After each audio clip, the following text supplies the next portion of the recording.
Endi bu aldamchilikning mohiyati nima, prinsipi nima degan chaqda, hamda intayin oddiy. Keyingi odamlarning yig'ilgan pulini oldingi odamning sapoyisi qilib berish.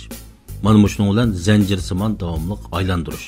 Hamda bu aldamchilikning mohiyati mana shunday oddiy. Oxirida 1920-yili bu Charles Pans butunlay vayron bo'ladi. Ham o'zi vayron bo'lishi bilan qolmay, uning bilan qo'shilib 5 dona banka vayron bo'ladi.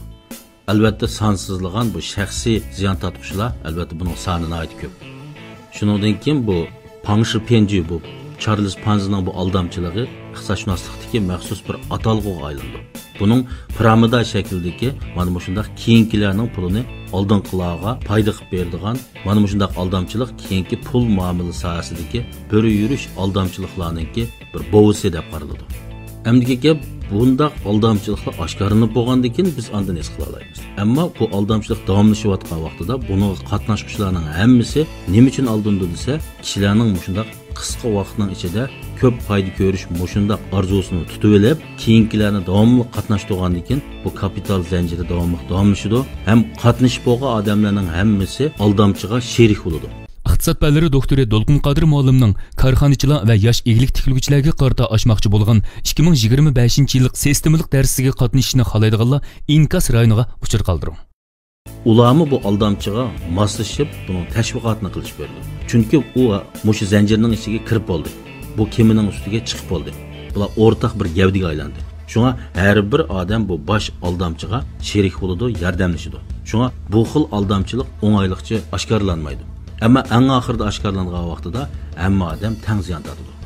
Endi biz qanday qilib bunday aldamchilikni his qila olamiz yoki oldini ola olamiz degan chaqda bir oddiy usul. Agar sizga birisi buning xatiri intayin kichik, qisqa vaqtda foyda ola olasiz deb yillik hisob foydasi 8% dan yuqori bo'lgan har qanday pul muomala mahsulotlaridan biz gumonlansak bo'ladi.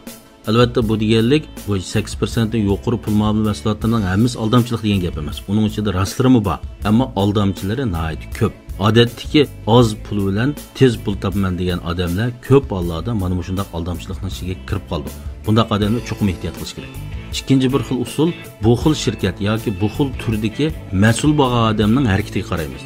Ya'ni u pullarni jiqqandan keyin amaliy bir iqtisodiy harakat bilan shug'ullandimi, shug'ullanmadimi?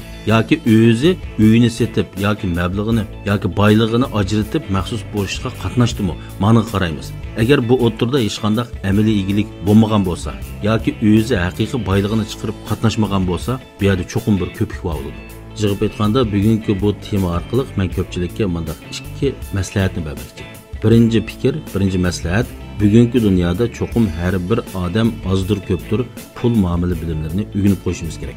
Pul muomala bilimlari orqali, pul muomala mahsulotlari orqali bizning boylig'imizni oshirish hozirgi zamon kishilarining bir normal turmush usuli.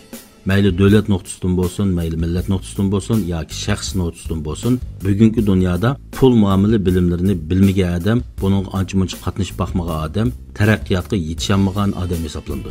Bo'libmi o'ttir to'yan kirimdagi kishilar mana shunday qisqa vaqtda zo'r foydaga erishib ketishni bak orzu qilgan siri, aksicha o'ng'ayla mana shunday aldamchilarning qalsiga tushib qolgan gap. Shunga biz pul muomala bilimlarini cho'qim o'rganishimiz kerak, ammo undan ehtiyot qilishimiz kerak.